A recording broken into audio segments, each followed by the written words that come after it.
तो कैसा रहा कल का दिन रिजल्ट का? बिलीव तो अभी भी नहीं हो रहा है। ऐसा लग रहा है जैसे शायद फिर से रिफ्रेश करके देख लेते हैं एक बार। ये क्वेश्चन शायद इंटरव्यू में पूछा होगा कि सॉफ्टवेयर इंडस्ट्री छोड़ के बैंकिंग इंडस्ट्री में क्यों आना चाह रहे थे आप? मैंने उनको बता दिया था कि एक जॉब स्टेबिलिटी सबसे बड़ा कारण है, और लोग जो रिस्पेक्ट देते हैं वो भी अच्छा है। जब मैंने ये भरा था तब मेरे को पता नहीं था कि प्रेफरेंस हम अपने अकॉर्डिंग भी भर सकते हैं। मेरे को लगा जैसे जैसे वैकेंसी है वैसे वैसे भर दो, शायद मिल जाए। मतलब आपकी जर्नी से एक दो चीजें जो मुझे समझ में आई, सबसे पहला जरूरी और इम्पोर्टेंट है वो माइंडसेट है। माइंड सेट बहुत जरूरी हाँ। है। Hello. Good good morning. Morning sir. कैसे हो? बढ़िया सर, आप बताइए सर। बस बढ़िया। तो कैसा रहा कल का दिन रिजल्ट का? अच्छा था सर। लाइक बिलीव तो अभी भी नहीं हो रहा है। ऐसा लग रहा है जैसे शायद फिर से रिफ्रेश करके देख लेते हैं एक बार। क्यों, ऐसा क्यों? पता नहीं सर, ऐसे होप नहीं थी ना सर। मतलब इतना कट ऑफ मेंस में इतना अच्छा स्कोर भी नहीं था, लेकिन इंटरव्यू में अच्छे मार्क्स लगे। ओके। तो क्या इंटरव्यू हम्म। में क्या ऐसा गया, इंटरव्यू का एक्सपीरियंस थोड़ा शेयर कर दीजिए, इंटरव्यू में इतना अच्छा स्कोर कर दिया आपने। सर वैसे ये था कि इंटरव्यू सर मेरा चंडीगढ़ में था। मैं वैसे हमीरपुर हिमाचल प्रदेश से हूँ। ओके। तो हुआ क्या था सर, जैसे मैं इंटर हुआ उन्होंने मेरे को इंट्रोडक्शन देने के लिए बोला, तो मैंने नॉर्मल सी इंट्रोडक्शन दी।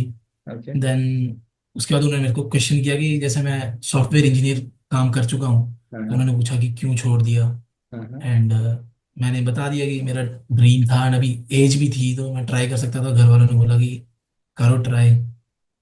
मैंने ट्राई किया और मेरा फर्स्ट अटेम्प्ट था, ऐसा बोल दिया मैंने उनको। हाँ हाँ। फिर एक टीचर थे, उन्होंने मेरे से पूछा कि अच्छा हिमाचल से हो, हिमाचल के बारे में पूछा। फिर बोलते कि हिमाचल की इकोनॉमी कैसे सुधार सकते हैं, ऐसे ऐसे क्वेश्चंस थे। फिर ओके। बोला आप हमीरपुर से हैं, उधर लिटरेसी ज़्यादा है लेकिन वुमेन की पार्टिसिपेशन कम है इकोनॉमी में, क्यों है, वैसे वैसे सॉलिड सॉलिड क्वेश्चंस पूछे सर। ओके। उनके मैंने आंसर्स दिए। कुछ स्टैट्स पढ़े थे सर मैंने एग्रीकल्चर और टूरिज्म के, वो भी बता दिए सर परसेंटेज में। ओके। और फिर सर मेरे को नॉर्मल क्वेश्चन पूछते हैं कि बजट पढ़ा है। मैंने सर बजट हल्का हल्का देखा था। हाँ कोई हाँ। स्कीम पूछी सर, मेरे को सुनी नहीं सर। हाँ, क्या ओके। पूछा उन्होंने, पर मैंने ऐसा नहीं पूछा कि क्या बोला, मैंने बोल दिया सर मेरे को नहीं पता ये हाँ। स्कीम के बारे में, या मैं नहीं इतना नहीं पढ़ा डीप से। फिर उन्होंने मेरे से बैंकिंग से पूछा, PSL एंड ऑल, जो ओके। बैंकिंग अवेयरनेस है वो मैंने बता दिया सर सब कुछ, हम्म। सेक्टर और उनकी परसेंटेज वगैरह। फिर एक और सर थे, उन्होंने मेरे से नॉर्मल क्वेश्चंस पूछे आधार कार्ड पे, लाइक AOTP आता है आजकल, फेक बनते हैं तो हम हाँ। कैसे पता कर सकते हैं कि फेक हैं। फिर उन्होंने मेरे से और क्वेश्चंस पूछे सर कि सिक्योरिटी के लिए जो क्रॉस बॉर्डर पेमेंट्स होती हैं उसके लिए RBI क्या करता है। ऐसे ऐसे सर जनरल क्वेश्चंस पूछ रहे थे घुमा घुमा के, और ठीक है। पांचों पूछ रहे थे सर, कोई भी कभी भी सडन क्वेश्चन पूछ रहा था। हाँ हाँ। फिर मजा आ रहा था, लंबा चला था सर, 8-10 मिनट था, ठीक था। बढ़िया है। ये क्वेश्चन शायद इंटरव्यू में पूछा होगा कि सॉफ्टवेयर इंडस्ट्री छोड़ के बैंकिंग इंडस्ट्री में क्यों आना चाह रहे थे आप?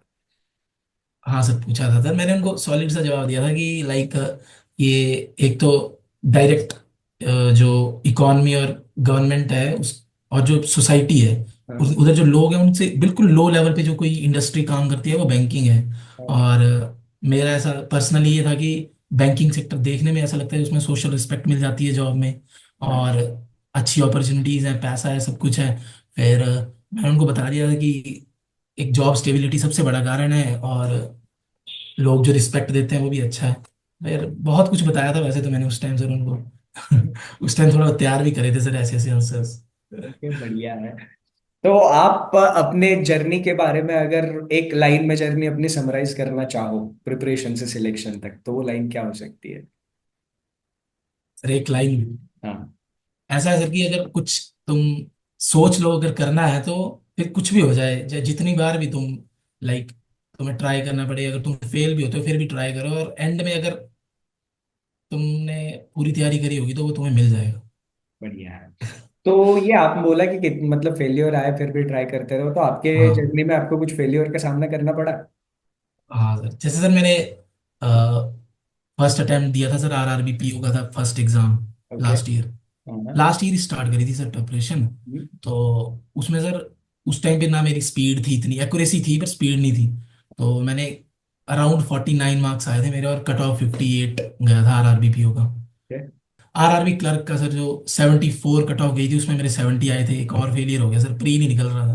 हाँ हाँ। फिर ये सब अगस्त में थे सर एग्जाम्स, हाँ। फिर थर्ड हुआ था सर IBPS क्लर्क, वो मेरे को ऐसा था कि ये होगा ही होगा, मेरे को बहुत होप थी, अच्छा पेपर गया था, 88 अटेम्प्ट हुए थे। हाँ और हाँ। मैं तो मेंस की तैयारी भी लग पड़ा था करने। ओके। बट सर वो उसमें क्या हुआ कि इंग्लिश में, बाकी मैथ्स और रीजनिंग में तो एक्यूरेसी 100% थी, लेकिन इंग्लिश में 5-6 गलत हो गए थे। और मेरे 81 मार्क्स आए और कट ऑफ 86 गई थी ओके। हिमाचल की। हाँ हाँ। एंड फिर सर ये फोर्थ एग्जाम दिया था, IBPS PO का। इसमें अटेम्प्ट मैथ्स के बहुत कम गए थे, तो डर लग रहा था सर, 15 कर अटेम्प्ट गए थे। एंड टोटल ओवरऑल मार्क्स तो 63 आ गए थे और कट ऑफ 48 गई थी। ओके। फिर ये फर्स्ट प्री निकला था, बहुत खुशी हुई थी सर उस दिन, ऐसा लगा था कि फिर भी ऐसा डाउट था सर माइंड में कि शायद कट ऑफ नीचे गई तो हो गए, या पता नहीं क्या है। पर फिर मैंने सोचा सर मेंस की तैयारी कर लेते। एक तो 23 नवंबर को रिजल्ट आया था सर, या 22 को, और 30 को पेपर था। और सर बहुत ये था कि टाइम बहुत कम है। फिर मैंने मॉक्स ही देता था सर उस टाइम पे। मैंने फाउंडेशन का सिलेबस तो अगस्त तक पूरा कर लिया था।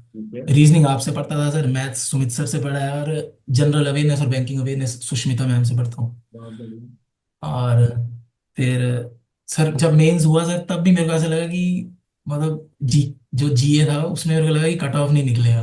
ओके। इतनी अच्छी तैयारी नहीं थी, और 10-12 अटेम्प्ट थे, उसमें भी कुछ गलत हो सकते थे। हाँ हाँ। पर रीजनिंग का अच्छा गया था सर, 27 मार्क्स का किया था। मैथ्स का भी अच्छा गया था, 23 मार्क्स का किया था। फिर इंग्लिश का अच्छा गया था, 27 मार्क्स का किया था। और डिस्क्रिप्टिव में थोड़ा हो गया था सर, ऐसे लिखा ही नहीं था, एक पैरा लिखा था बस।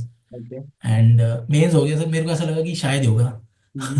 फिर जब सर 1 फरवरी या शायद 1 फरवरी या 31 जैन को रिजल्ट आया था इसका, मेंस का, PO का। तो मेरे को ऐसा लगा कि हाँ अब चांस है, मेरे को लगा क्या पता एक्यूरेसी सही होगी हो, तो हो सकता है। फिर उस टाइम पे मैं सर भोपाल जा रहा था SSB के लिए, तो मेरे 5-6 दिन उधर चले गए थे। मैं तैयारी भी नहीं कर रहा था इंटरव्यू की। फिर मैं आया था 7-8 को, तो 4-5 दिन के लिए मैंने तैयारी करी थी। एक मॉक दिया था आपके पास इधर ही, प्रैक्टिस मॉक दिया था फिजिक्स वाला के साथ। और उसमें आपने मेरे को सर बहुत ऐसे बताया था कि तेरी स्माइल जो है ये अच्छा है, इंटरव्यू में ये रखी हो। और रूपा मैम ने बताया था कि इतना कैजुअल मत रही हो जितना तू है अभी, और अगर कुछ मना करना होगा तो मतलब ढंग हाँ, से करिए, वो ऐसे तो नहीं याद बोलो है, आपका डायरेक्ट ही कि इंटरव्यू नहीं। भी याद है मुझे।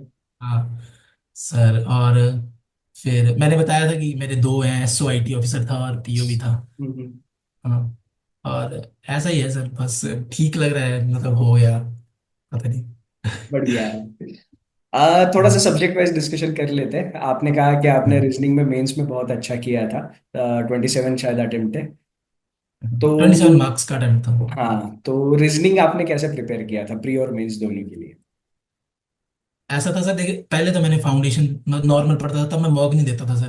बस हम्म। एक टॉपिक ऐसे नोटबुक बनाई थी, एक उसका टॉपिक थे, उस पर क्वेश्चंस करता था। ऐसे आप DPP देते हो सर, वो सॉल्व करता था। ओके। करे हैं मैंने DPP के क्वेश्चन सॉल्व। मेरे को ऐसा लगता था जो इनइक्वालिटी है हाँ और सिलॉजिज्म और ये सब के लिए मैं सर DPP करता था, क्योंकि इनमें ऐसा लगता है कि पेपर में हो जाते हैं, लेकिन कई बार एक आधा गलत भी निकल जाता है। हाँ हाँ। और इनके लिए अच्छे से नोट्स बनाए थे सर, जो आइदर और वाले आप स्पेशल कंडीशंस बताते हैं सर, वो अलग से नोट करी हुई थी कि ये माइंड में रखनी है। हाँ हाँ। एंड प्री के लिए तो ये था कि पहले एक बार सिलेबस खत्म करो, DPP दे लो, उसके बाद मॉक्स दो बस। अगर सिलेबस खत्म हो गया, तुम्हारे टॉपिक्स खत्म है, क्योंकि पजल्स और उसमें तो सर ये था कि स्टेटमेंट्स और वो वर्ड्स जो है वो तुम्हें माइंड में पता होना चाहिए। मतलब एक बार पढ़ के अगर तुम समझ गए तो जल्दी हो जाएगा, वरना 2 बार पढ़ना पड़ जाता था। स्टार्टिंग में तो 3-3 बार भी पढ़ना पड़ता था। तो उसके फिर बाद सर मैंने टाइम आपको कैसे कम किया मेंस, आपने? पहले 2-3 बार पढ़ना पड़ता था, बाद में ये इसको इम्प्रूव कैसे किया?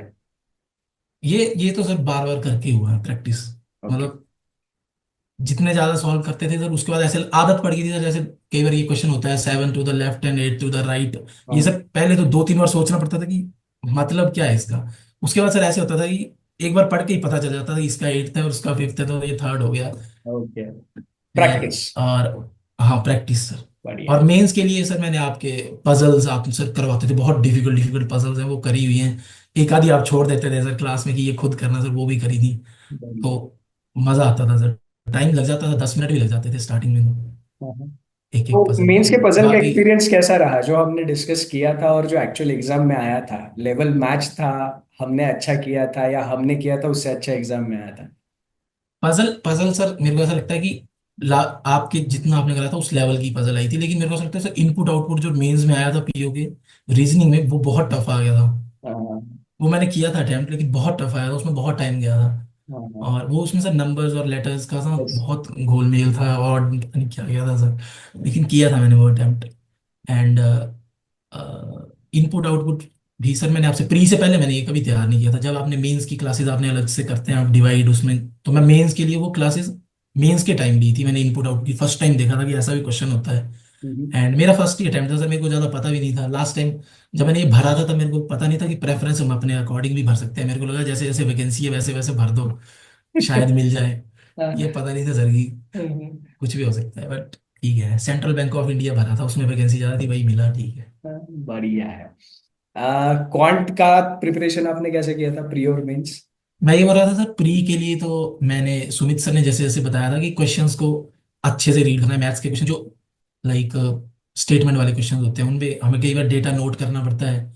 एंड पहले मैं क्या करता था सर, डीआई के लिए मतलब डायरेक्ट सॉल्व करने लग जाता था जैसे क्वेश्चन में पूछा है वैसे। हाँ। लेकिन फिर सुमित सर ने बताया था कि पहले टेबल कंप्लीट कर लो, 2 मिनट जाएंगे लेकिन 5 क्वेश्चन जल्दी से बन जाएंगे।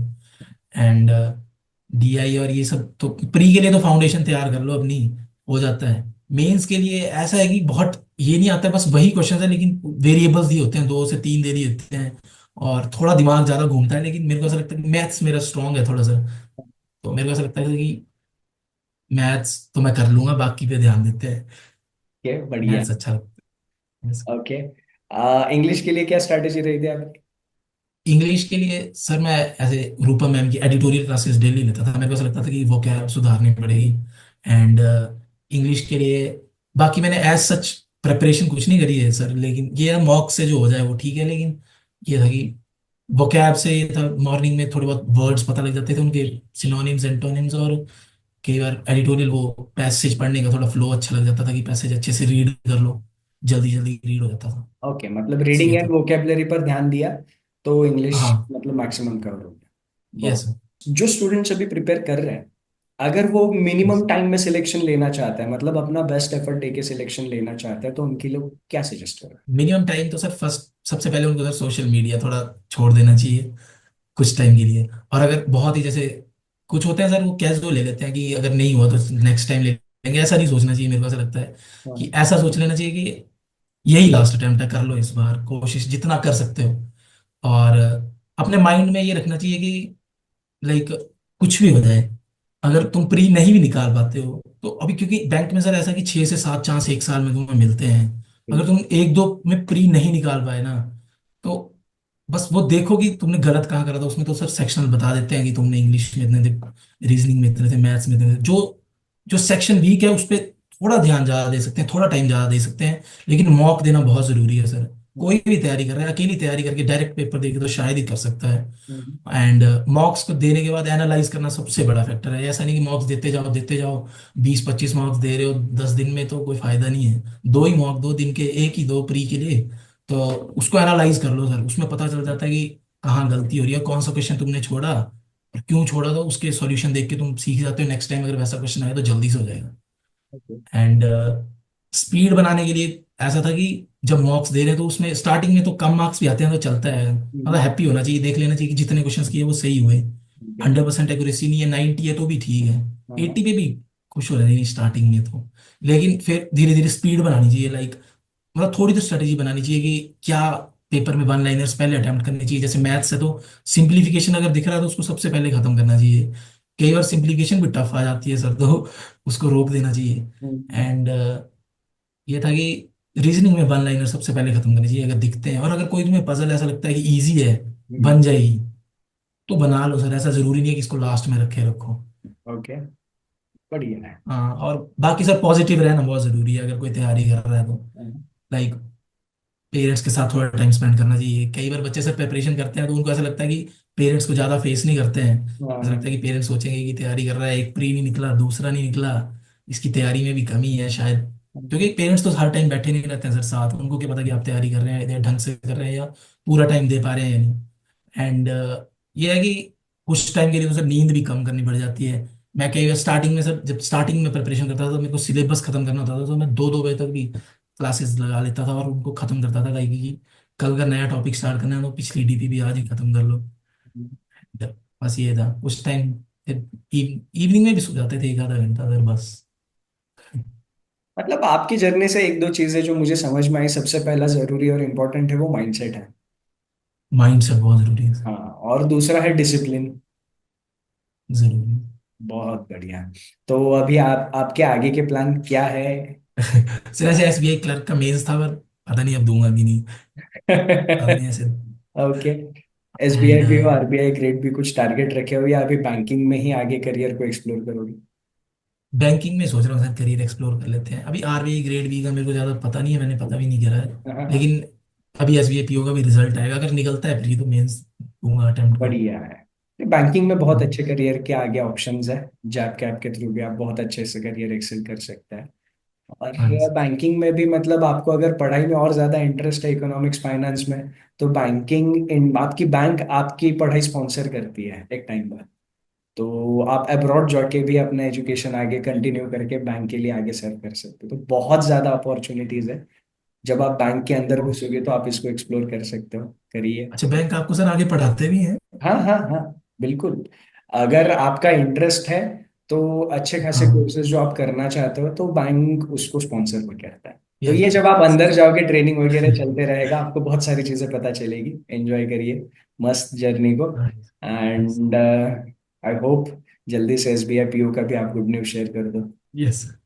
ओके, चलो ऑल द बेस्ट आपकी जर्नी के लिए, and thank you very much यहाँ पर आपकी जर्नी शेयर करने। Thank you sir. के। सचिन सर।